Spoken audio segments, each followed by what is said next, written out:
Hello everyone. In this lecture I want to continue talking about electric potential, and we're going to bring together two concepts, the concept of electric potential and Gauss's law, talking a bit about conductors in electrostatic equilibrium. This is finishing up chapter 24 in Survey and Jewett, so let's get started with this really interesting application of the things that we've learned so far. Before I go forward, let me remind you of a few things that we've discussed already. First of all, we've talked about Gauss's law, which tells us that the net flux through a closed surface is equal to the charge inside of that surface, the net charge inside of that surface divided by a constant, which is epsilon naught. And we use this to learn some pretty surprising things. Like one thing that we learned is that inside of a spherical shell of charge, the electric field is zero because there's no net charge inside of that surface. And so if I drew a Gaussian, like I made up a surface, like suppose I make up a sphere here and think about the charge inside of that sphere, it's zero. You know, Q inside is zero, that means the net flux has to be zero. And if the net flux is zero, the only way that's possible in this symmetric situation is for the field to be zero. So there's no electric field inside of a charged shell of a shell of charge. We also worked out the case of a uniformly charged insulating sphere. So that's one where the charge is distributed throughout it. So this one you should imagine the charge is distributed everywhere uniformly throughout this sphere. And we were trying to figure out, what's the electric field inside and outside of the sphere. And we learned that by applying Gauss's law, that the field inside gets bigger the further away you get from the center. So this graph here at the bottom is the electric field as a function of the distance. At the center of the sphere, it's zero. As I go out towards the edge, the field gets bigger. And then once I'm outside the sphere, it decreases like 1 over r squared, acts like a point charge. Finally, the last thing I want to remind you of is the electric field from a charged plate. So you imagine you have a really large plate, which has a uniform charge spread evenly throughout it. The electric field from this plate is constant. It's equal to the charge density sigma. This is charge per area, divided by a constant. So that electric field doesn't get weaker the further away you get from this plane. That's kind of what I'm trying to represent here. Those electric field vectors all point in the same direction and have the same magnitude. It doesn't get weaker the further away you get from this plate, assuming that the plate is really, really, really large. So we're going to use these things today, talking a bit more about conductors. This is a review question about Gauss's law. So imagine you've got a situation where you have this cube here, and each of those numbers is denoting the electric field at each surface of the box. Okay, so the top surface has electric field 15 Newton per Coulomb everywhere along that area. And the front surface also has 15 Newton per Coulomb pointing into it along that area. So based on this simple question, does the box contain positive charge, negative charge, no charge, or is there not enough information to tell? Take a moment to pause the video, see if you can wager a guess or commit to one of these answers before going forward. Have you made your choice? Hopefully you've chosen one of these answers. You have to use Gauss's law to figure this out. So each of these is the electric field. Each one of these is E, and then I can figure out the flux through each surface.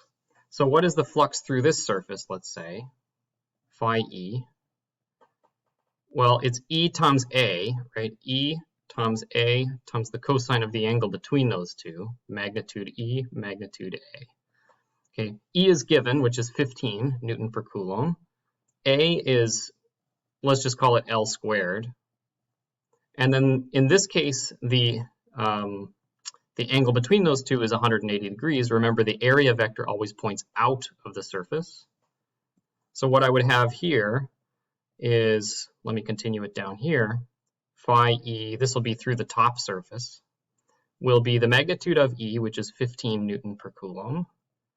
The area is L squared, and then I would have cosine of 180 degrees. I have a negative flux because the field is coming into the box. So it's going to be minus 15 L squared Newton per Coulomb. And I would do that for all of the other faces. So the ones that have electric field going into them have a negative flux. The ones that have electric field going out of them have a positive flux. And if I determine the total flux, the net flux, if it's positive or negative, that'll tell me whether the net charge inside is positive or negative. So if I add all these numbers up, what have I got? I've got plus 15, then minus 15. Those two are going to cancel each other. And then I've got a 20 coming out and 20 going in here. Those two are going to cancel each other. And then here, these two are unbalanced, right? I've got a 15 and a 10. 15 going in, 10 coming out. There's a net flux into the box. That means there must be a net negative charge inside of the box. So in this lecture, I want to talk more about conductors. You know that conductors are materials which allow the charges, the free charges, which are electrons, to move around freely between them. And we're going to learn some important properties of conductors. Actually going to be 5 of them. So 5 basic properties of conductors in equilibrium. That's the main topic of the lecture. I hope you know what the electric field looks like inside of a conductor, if it's charged, and inside of it, and also near the surface. I want you to know where the net charge is going to reside in a conductor and know some applications of this, specifically applications for shielding yourself from electric fields. So let me just take a moment to briefly talk about what I mean by equilibrium. We're talking about electrostatics here. So we want to talk about situations where nothing is changing in time.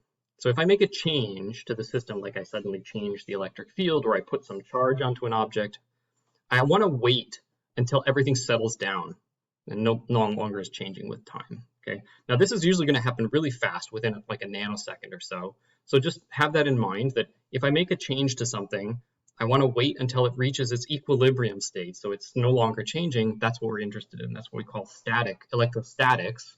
Static means it's not changing in time anymore. Okay.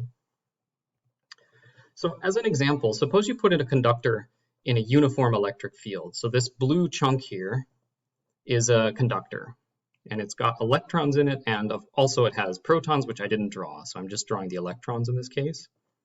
Suppose I put this conductor, which is neutral, it has an equal number of positive and negative charges, into an electric field which is shown. So those red arrows pointing to the right are the electric field that this conductor is sitting in.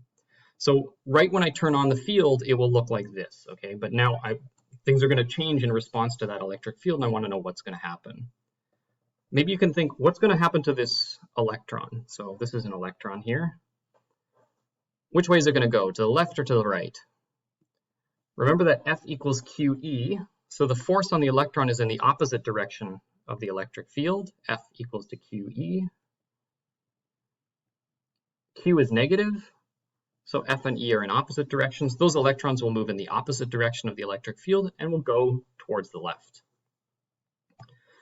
So those guys will move towards the left because of the electric force due to the electric field. And they can only go so far, so they're going to build up on the left side. Now take a look at what you have here. You've got this external electric field, this thing down here. That's was there before. But now I've got a buildup of charge on the left side. I've got these guys kind of building up. And that looks to me like a plate of charge, right? It's like a big sheet of charge building up on the left side of this conductor. We know that if I have a big sheet of charge, I've got an electric field from that sheet of charge. So I'm calling that E induced. That's the blue arrows here. Those blue arrows are the electric field from those electrons which are building up on the left side. And you see that those are canceling out, partially canceling out the external electric field. Okay, so the E induced is from the electrons, on the left side. It points towards them. Remember that electric field always points away from positives and towards negatives. So these are all electrons.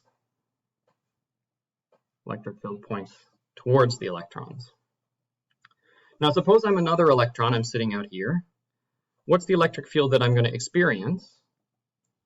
I'm going to experience a net electric field, which is the external one, this one, and the induced electric field. So the net electric field that I experience is the sum of those two. And you see that the net electric field, which is this green arrow here, is less than the original external one because it's being partially canceled out by the electric field due to those electrons building up on the left side. But there's still an electric field here. Yeah, so let's call this point P. And that means if there was an electron sitting there, it would continue to move to the left. As long as there's an electric field pointing to the right, it will attract electrons to the left. Eventually, you're going to see I get enough electrons building up on the left side that it's going to completely cancel out the external electric field. So here you can see that the blue arrow, which is the electric field from the electrons building up on the left side, is equal in magnitude but opposite in direction to the external electric field here. And that means my net electric field will be equal to 0. At this point, if I had a charge sitting out here, it would not feel any force. So here I would have an electron, and there would be no force on this charge. Okay. So this is the really key idea, that because you have a conductor, the charges can move around in the conductor, and they will move in response to any electric field that they feel. So they will move until the electric field in the conductor is 0. So they will rearrange themselves until the electric field is 0, and then once it's 0, they don't need to rearrange themselves anymore. Okay? So the key point, which is really, really amazing, is that the electric field inside a conductor is always 0, okay, in equilibrium. So E is equal to 0 inside a conductor in equilibrium, even if I put it in an external field. So I put it in an electric field here, but then the charges inside will rearrange themselves in order to cancel out that electric field. That's the first of 5 properties of the conductor that I want to talk about. So the electric field, if I have a conductor, no matter what I do to it, if I put it in a strong electric field, a weak electric field, the electric field inside will be 0, because if it wasn't, charges will move in response to it, and they will move until the electric field is 0.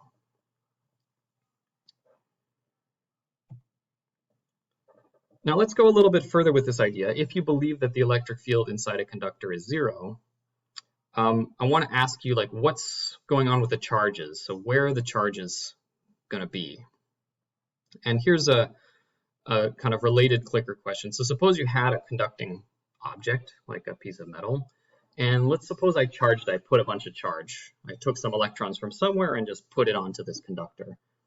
How do you think those charges are going to be distributed? So you've got a few choices here. Do you think they'll be sort of evenly distributed throughout the volume? Do you think they'll stay clumped in one spot? Do you think it will reside on the surface of the conductor? Or is there not enough information to answer this?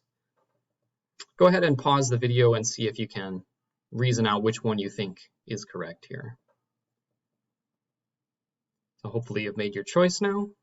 Okay, the answer to this one is that it will reside on the surface, which is really non-intuitive. For me, when I first learned this, I thought for sure that the charges would want to be as far away from each other as possible so that it would be distributed evenly throughout the surface, or throughout the volume. But in fact, it all goes to the edges of the conductor. And let's try to understand why. I've already tried to convince you that the electric field inside a conductor is 0. Now let's use Gauss's law. If the electric field inside the conductor is 0, suppose I draw a surface, like a closed surface. Doesn't matter what the shape is, any surface that I draw which is inside the conductor. Now, that means by Gauss's law, the electric flux through that surface will be equal to the charge inside divided by epsilon naught. But if the electric field is 0 inside, there's no flux through that surface, right? Because E is equal to 0. If the electric field is 0, the flux is 0.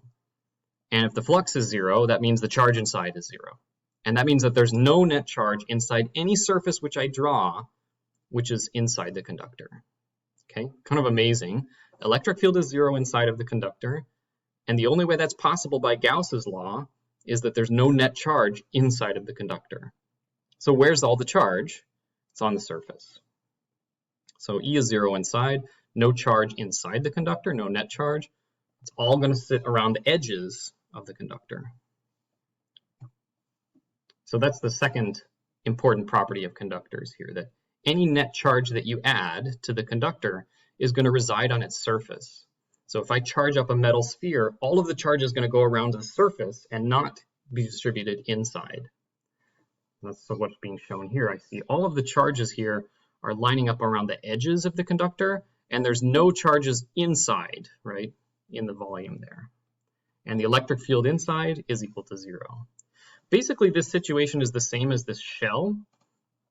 So if I go back to this thing, we reasoned out earlier that if I had a shell of charge, the electric field inside would be 0. And that's exactly what happens in a solid conductor. All of the charge goes to the edges, and the electric field inside is still equal to 0. Now let's think about, let's go one step further. What if I have a conductor which is hollow, like it has a hole in it, like I'm showing there?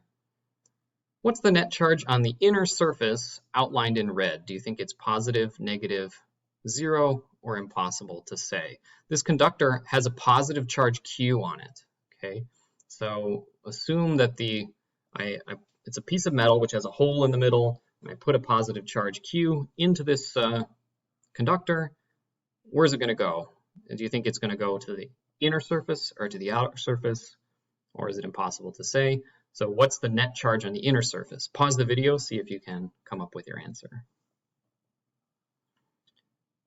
Okay, the answer to this one is that there will be no charge on that inner surface. It will all be on the outer surface because of the same reason. If I draw a Gaussian surface here, like imagine enclosing that hole with a sphere, we know that the electric field inside the conductor is 0.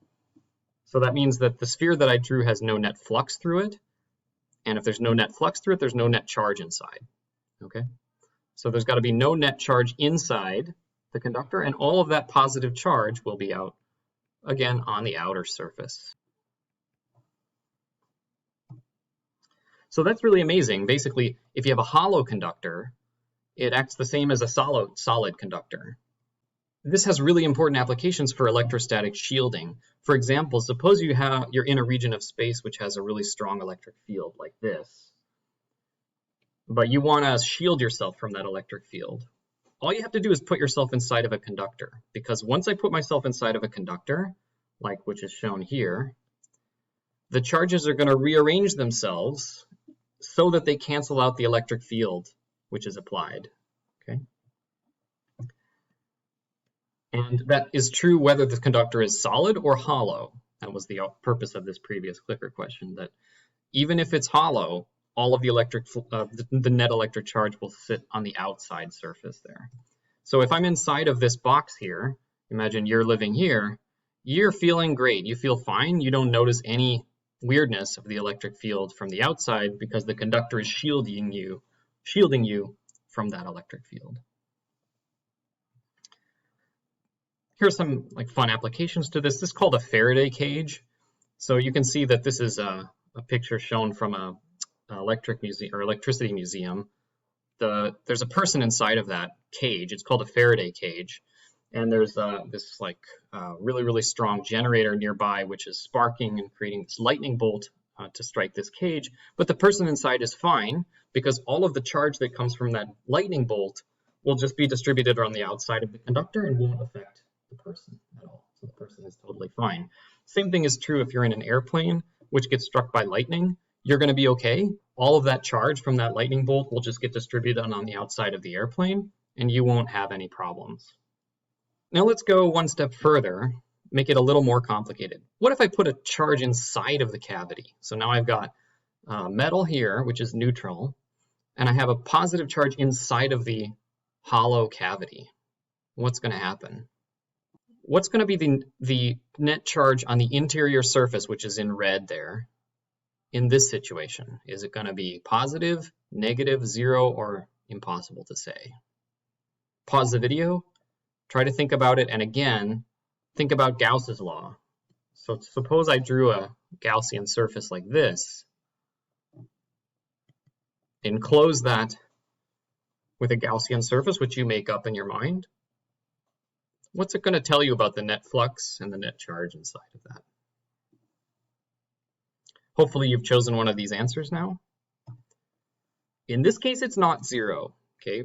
Why is it not zero? Take my Gaussian surface, put it here. We've already argued that the electric field inside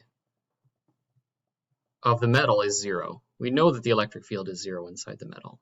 And that means that the flux through the surface is still zero because the electric field is zero everywhere inside that metal. By Gauss's law, if the net flux is zero, that means that the charge inside has to be zero. Q in equals to zero. But I've got a positive charge plus 3 nanocoulombs inside. Right? That's inside of the surface which I drew. There's got to be some negative charge in there, which makes the total charge inside equal to zero. And so that is going to lie on the surface there, minus 3 nanocoulombs. So in this situation, what will it look like? The metal is neutral. So we've argued that there will be negative charge which lines up on this surface to cancel out the electric field in the conductor from the other one. And then because the metal is neutral, there will be some positive charge which is lining up outside on the outer surface. And everything will be such that the electric field inside will be equal to zero. So there will be 3 nanocoulombs on the inside. So this will be minus 3 nanocoulombs on the inside. Because the metal is neutral, that means the outside will have plus 3 nanocoulombs on it. And the total charge in the metal has to be zero because it's a neutral metal. And this is the only way to make it so that the electric field is zero inside. And to satisfy Gauss's law, that if that Gaussian surface which I drew must enclose zero net charge. So very, very interesting way that the charges move to satisfy Gauss's law. Okay, what's the electric field like near the surface of a conductor? If you go really near to the surface, again, all the net charge is going to be on the surface. So we call it the surface charge.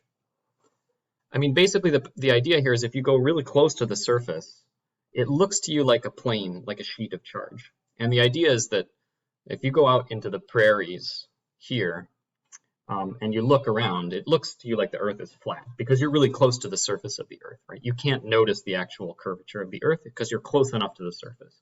So if I get close enough to the surface of this conductor, it's going to look like a plane to me, right? And we know the electric field from a plane that was given earlier, sigma over epsilon naught. And we will just use this for the electric field from the surface.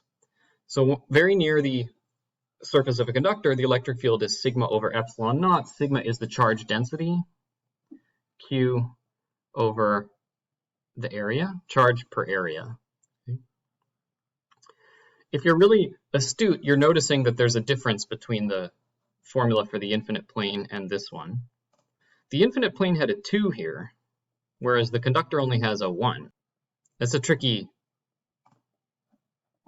situation. The reason is that it's not exactly the same as an infinite plane because the infinite plane had the electric field on both sides, but the conductor only has the electric field on one side because the electric field is zero inside of the conductor.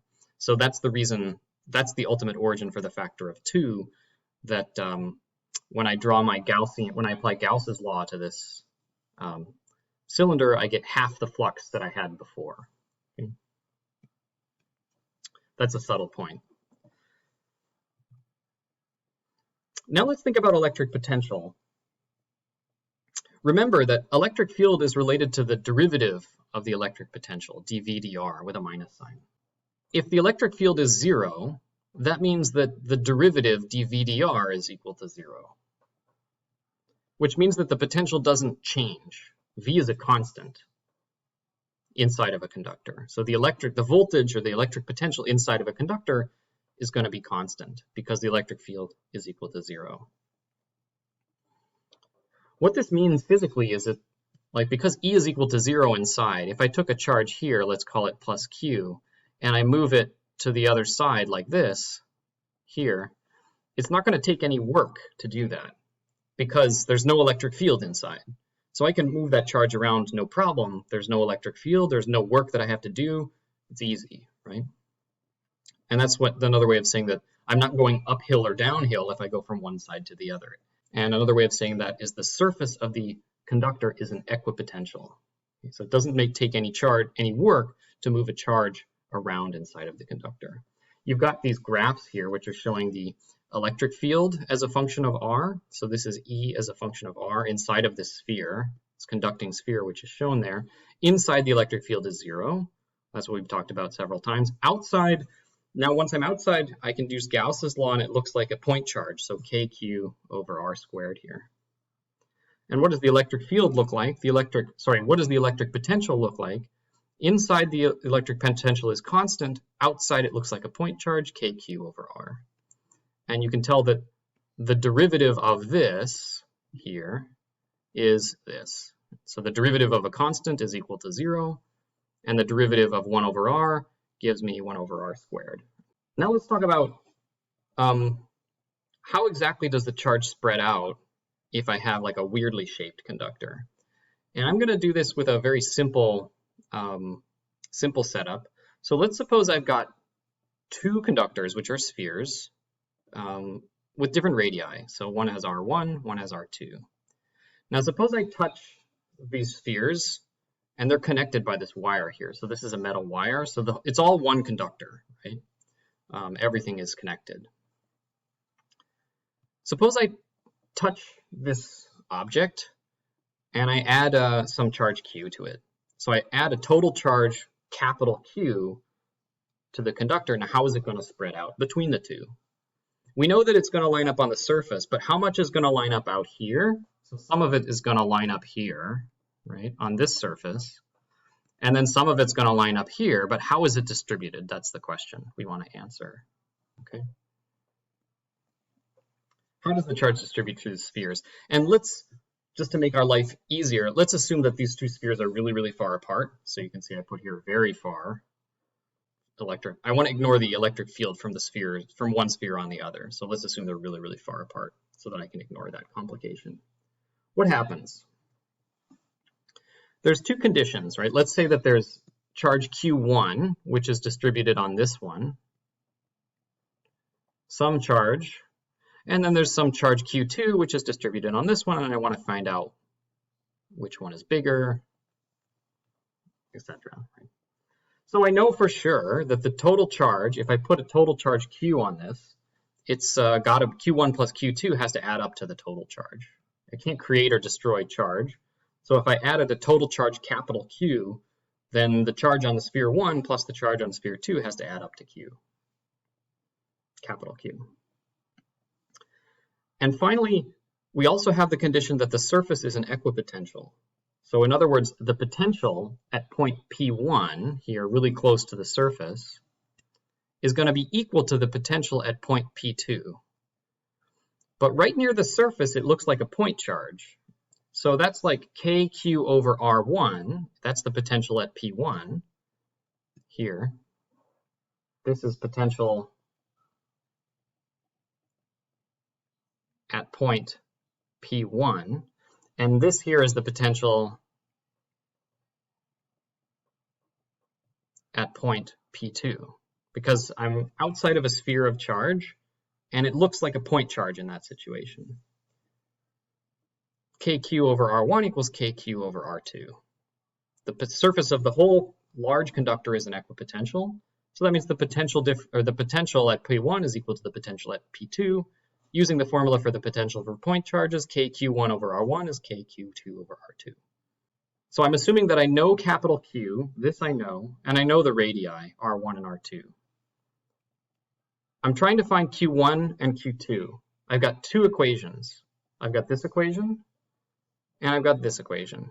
Two equations, two unknowns. The two unknowns are Q1 and Q2, so you just have to solve this system of equations, which is fairly straightforward, and we'll do that on the next slide.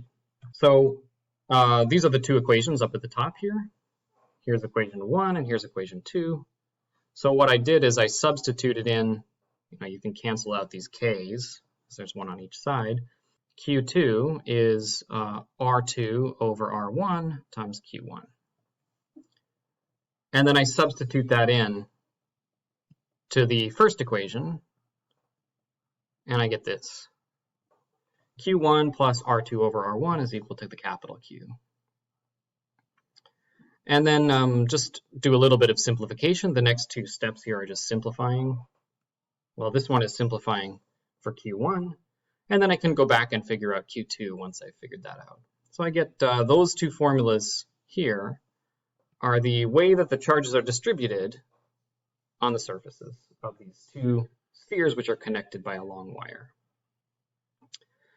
Now, R1 is bigger than R2.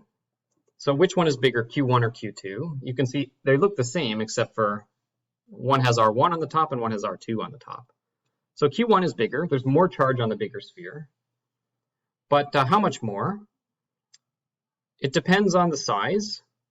There's more charge on the bigger sphere, but the interesting thing is that the charge density, which is the charge divided by R squared, is bigger on the smaller sphere. There's more total charge on the bigger sphere, more densely packed charges on the smaller sphere. So if I were to draw this, I would put like a higher density of charges here. You can see these, I'm drawing them closer together. And then here I would still have them, but they would be less dense, but more spread out. But there would be more total charge on the bigger sphere than the smaller sphere.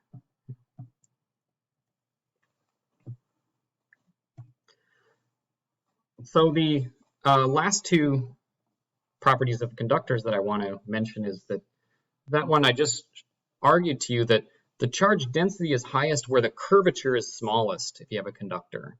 So you can see like the curvature is, or the radius of curvature is very small for that small sphere there. It had a higher density of charges on it. So if you have a weirdly shaped conductor and it's got like a point on it, you're going to have a higher charge density at this like very like curved part. So the charge density is highest where the radius of curvature of the surface is smaller. And then the last one is with the one I mentioned previously, the surface of the conductor is an equipotential, which means it doesn't take any work to move this charge, say, from here to here. It takes no work because the electric field inside is zero.